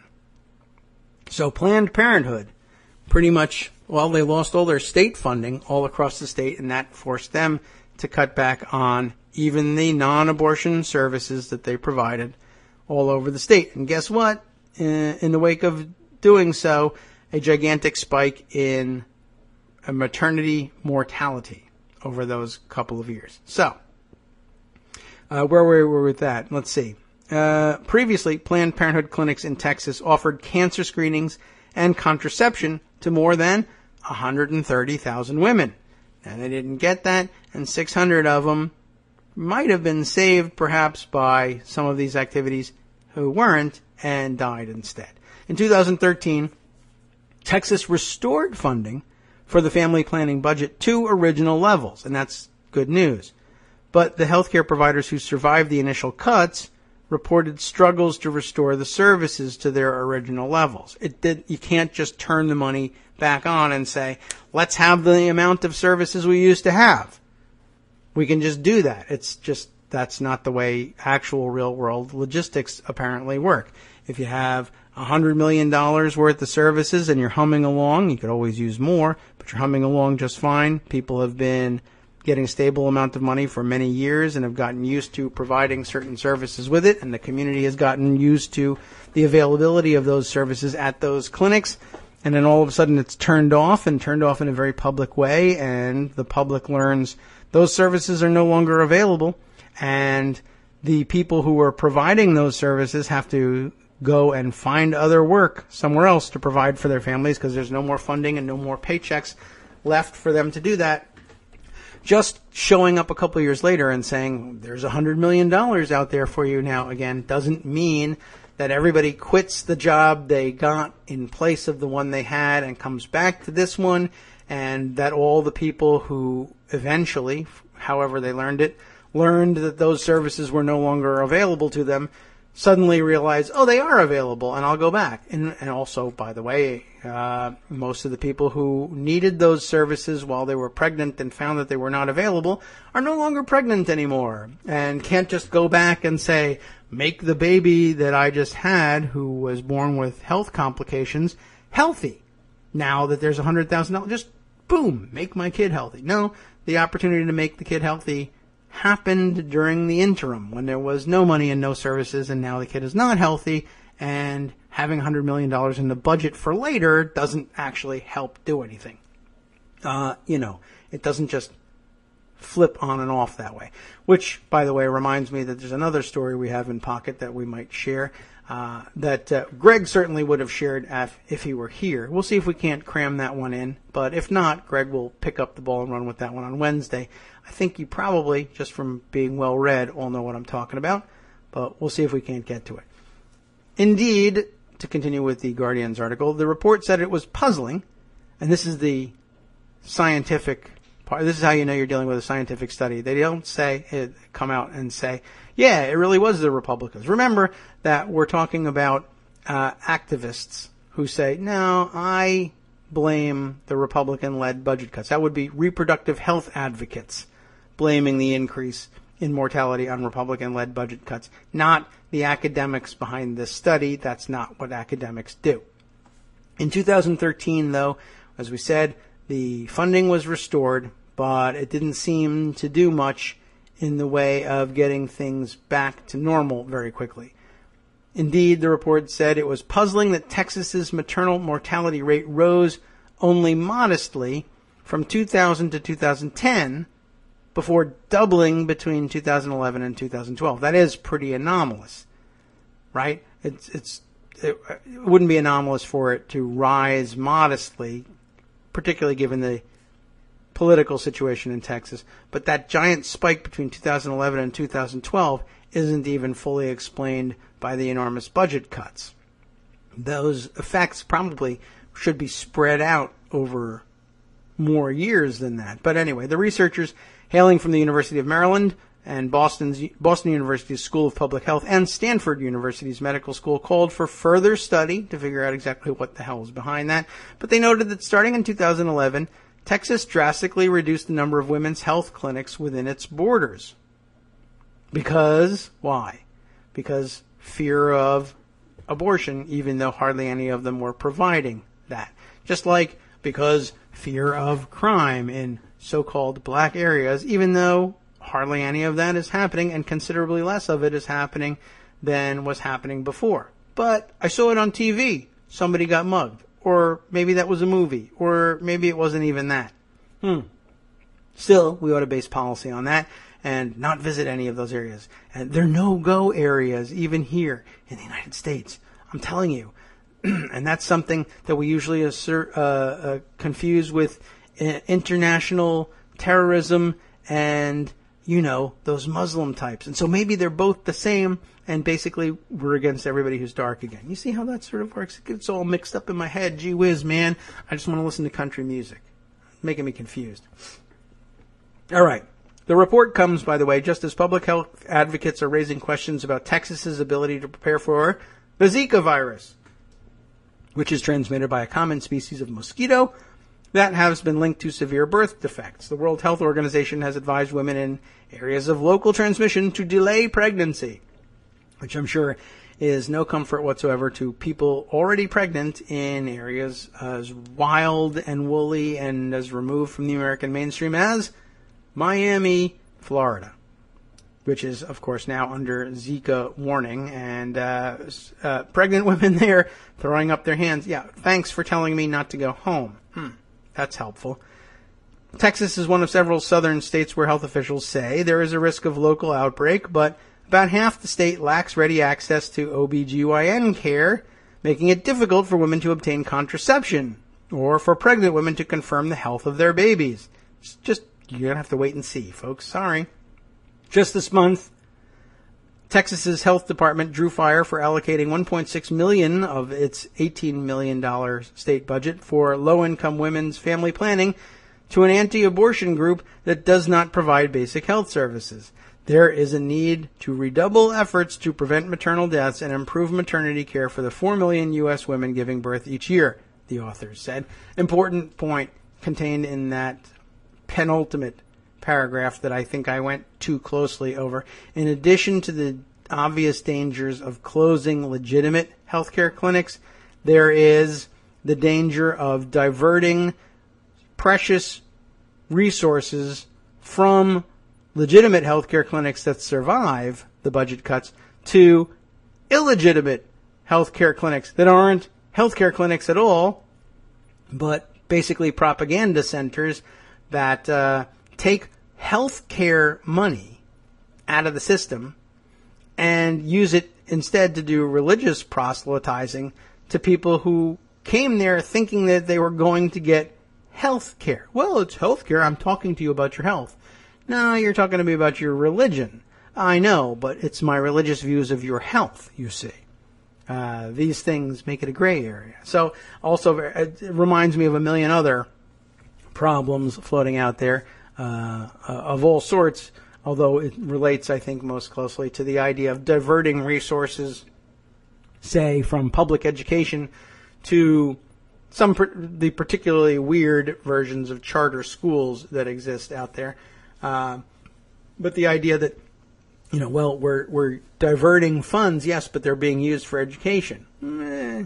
It's arguable that what you're using them for isn't really the same sort of education we were talking about.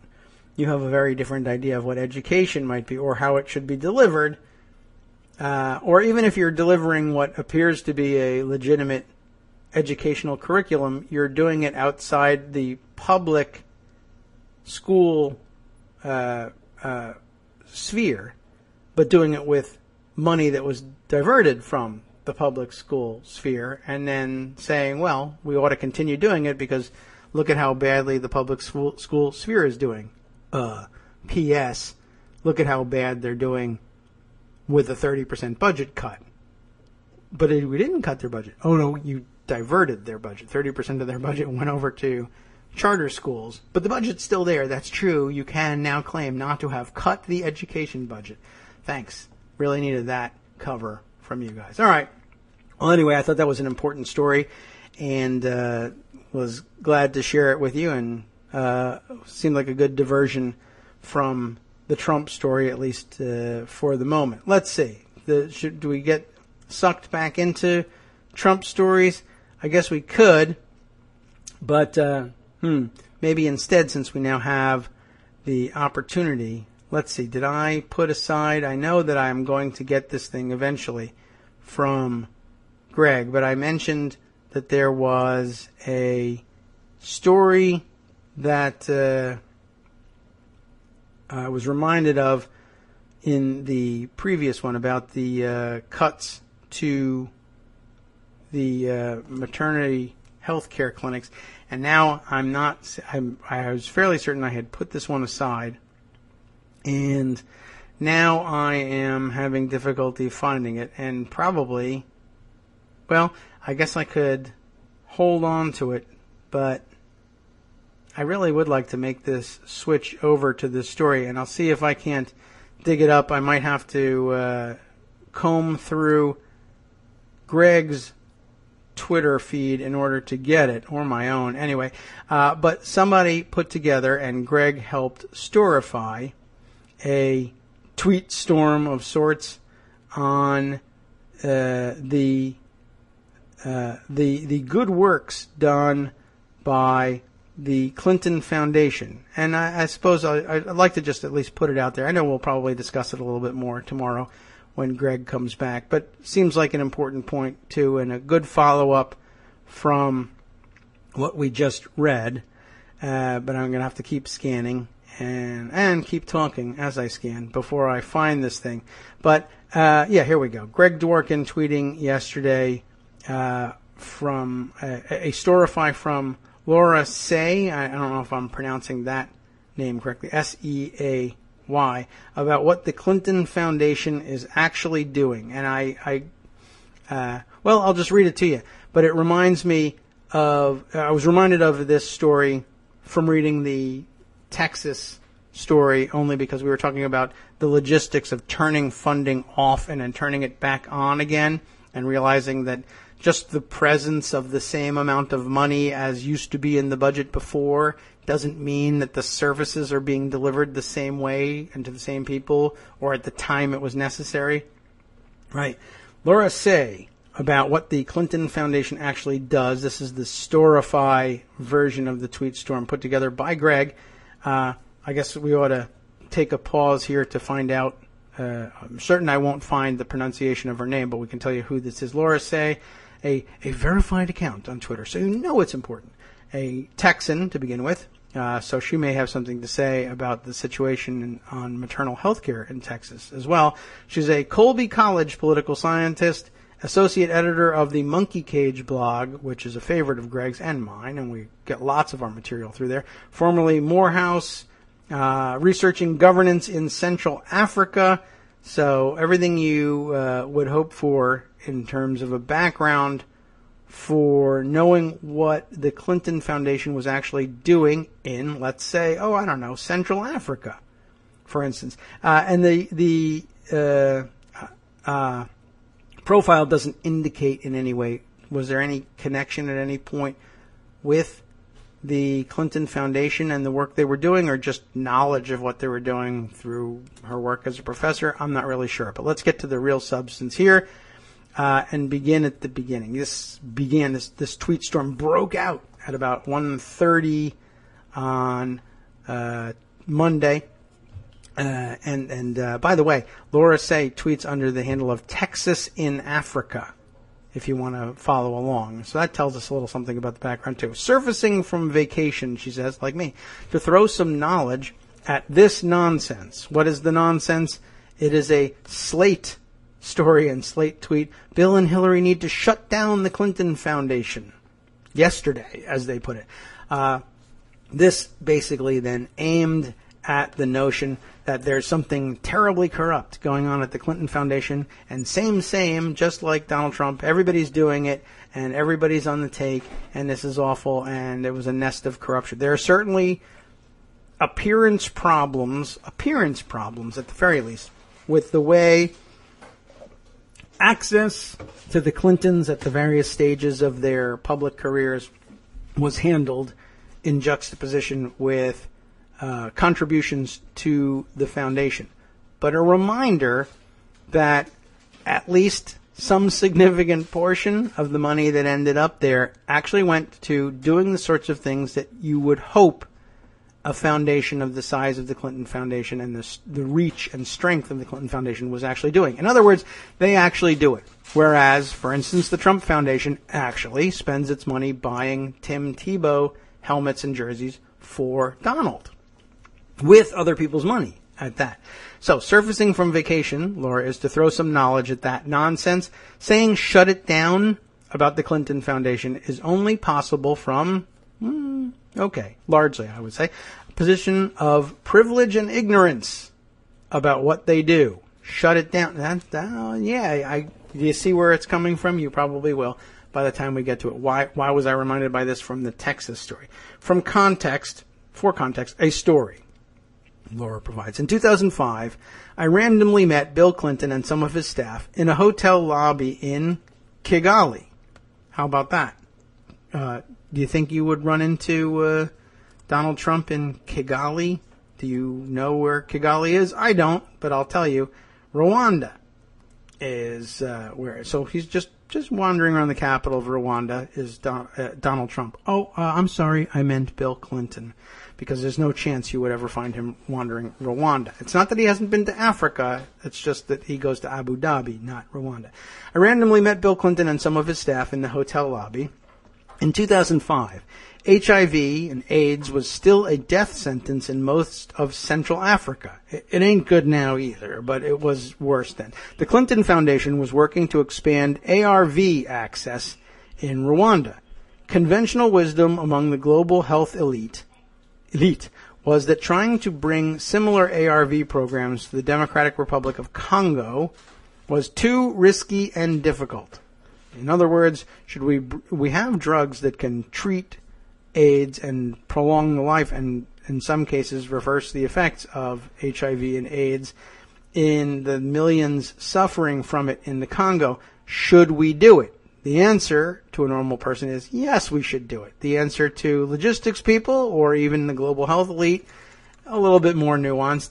Is it worth trying to do? Will bringing enormously expensive drugs in enormously expensive logistical fashion to some very underserved populations and districts, will it have the effect that we want it to have?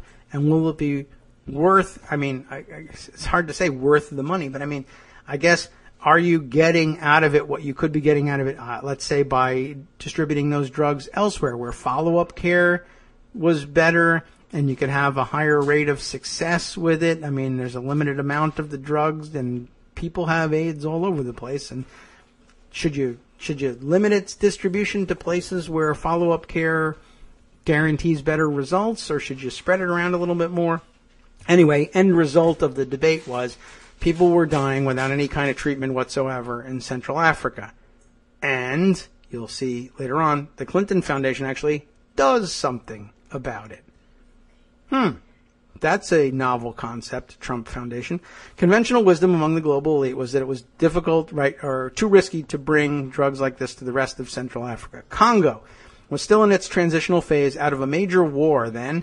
Goma, Bukavu were a lot more dangerous and vulnerable then than they are now.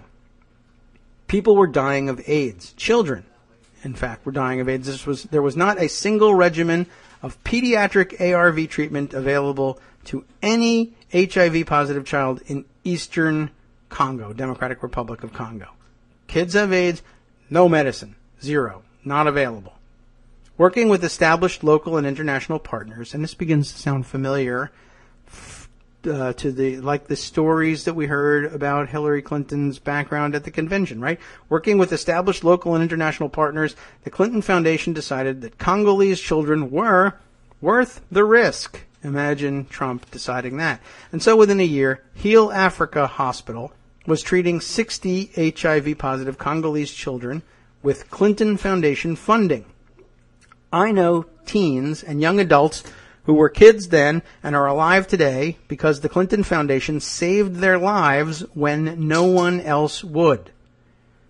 I lost a child I loved because by the time he got ARV treatment, it was too late. His body had been destroyed by secondary infections, which I guess goes to the nuanced question of, is it worth the risk sometimes? For some it is, and for some it's just not going to do anything. It may be too late. He died, as did thousands of other kids, teenagers, parents, and people just like you and me who could not access treatment. But most of those 60 children, and granted that's not an awful lot of them compared to the number who were suffering, but you have to begin somewhere. Most of those 60 children survived, and the program expanded because guess what? They had proved the model. And so now we can do this with more people. Did people die in the interim? Yes. Did people die afterwards anyway, despite the treatment? Yes.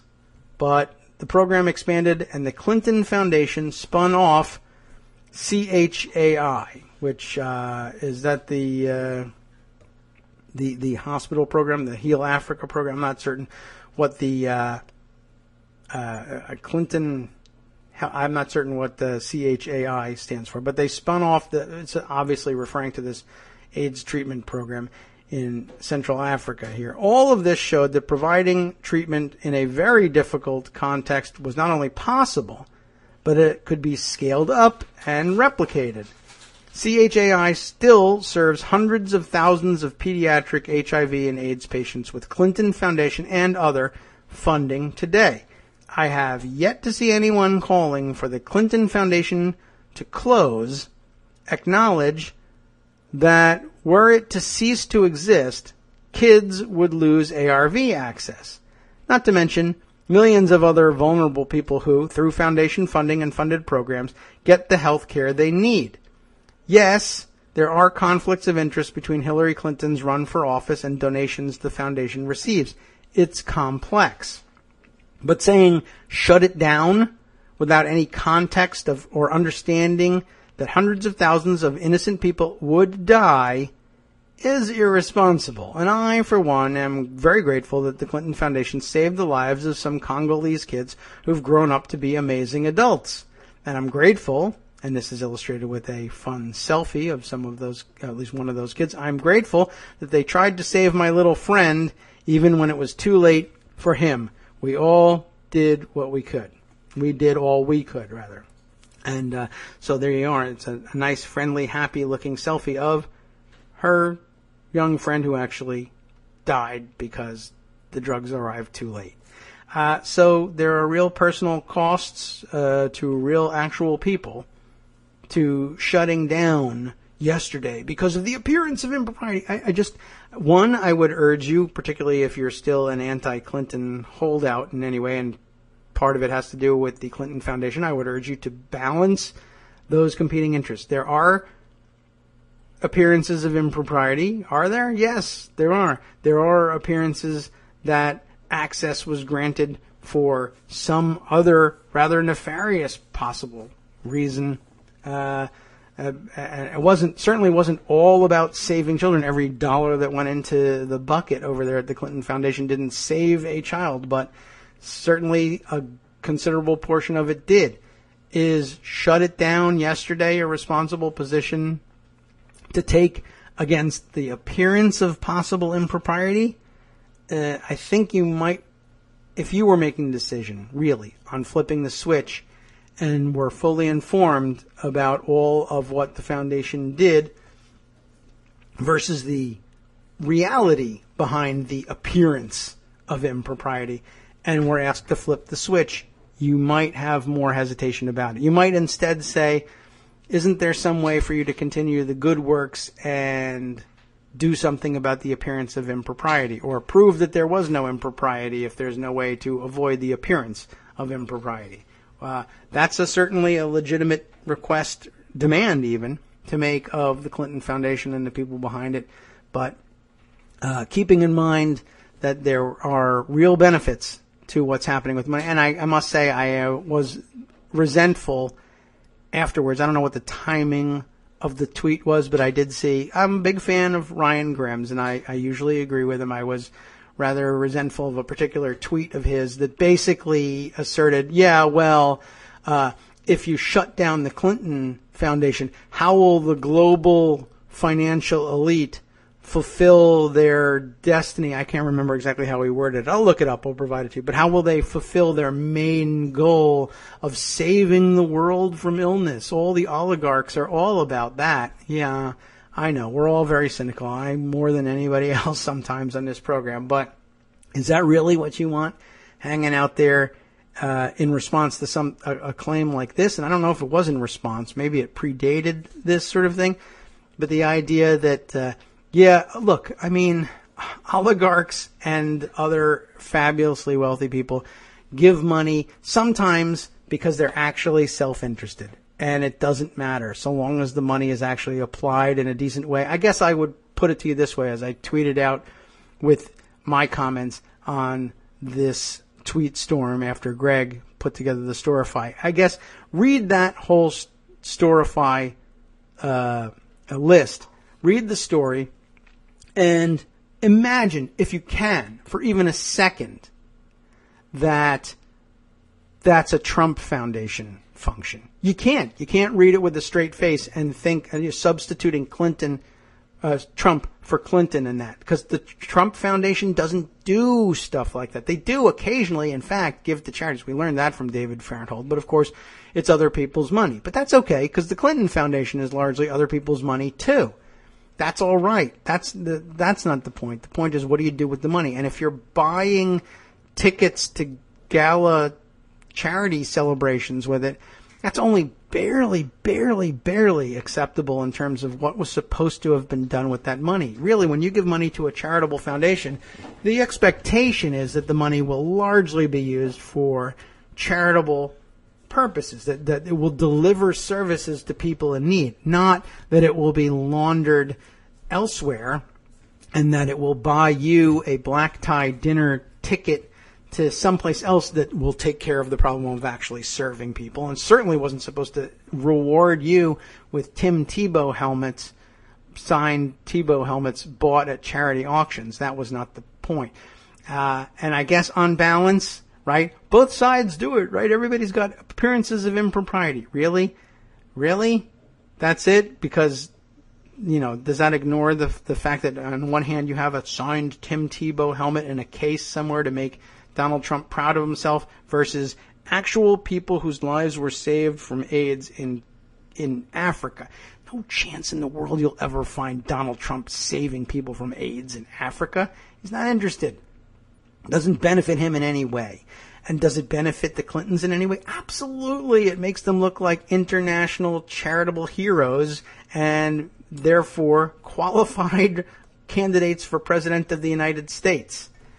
Yes. That's what it was all about. Yes, that's because that's what service as President of the United States is all about. It makes sense. It makes you qualified. Yeah, there's some self-interest in it. It's not the same kind. And pretending that it is ridiculous. And I thought that was part of the most effective pushback on that question I have seen to date. There's plenty more where that came from, of course. There's a million more stories out there in the naked city, as they like to say. And we'll get to more of them tomorrow and the next day and the next day after that, as usual. Tomorrow, of course, we'll welcome both Greg and Joan back to the air. Now, though, it's time to hand things over to the guys at the after show and to play our fantastic music that we always love to roll under our outro and our reading of what's coming up next. I can tell you exactly what is coming up next. Oh, wait, pause just for a second before I forget. Monty Frank. Skype tells me it's Monty Frank's birthday. I don't know whether Monty Frank was lying to them about what his birthday is when he signed up and just gave them a random date or not, but if he did, well, you fooled me. If not, happy birthday, Monty Frank of Team 26. Hope everything's going well for you. Haven't spoken to you in a while. Hope you're enjoying your birthday. Mine's coming up. We can all have a big party one day. What about what's coming up next? That's a little bit more important. Red Sky at Morning Tuesday on the after show means only one thing. It means, well, as it means today, the summary is pretty short, so I'll be able to fit this all in unless I stop talking about how short it is. All right, ready? The EPA reports that North Texas earthquakes, Texas again, poor Texas, linked to oil and gas drilling. I guess these had spread from Oklahoma, huh?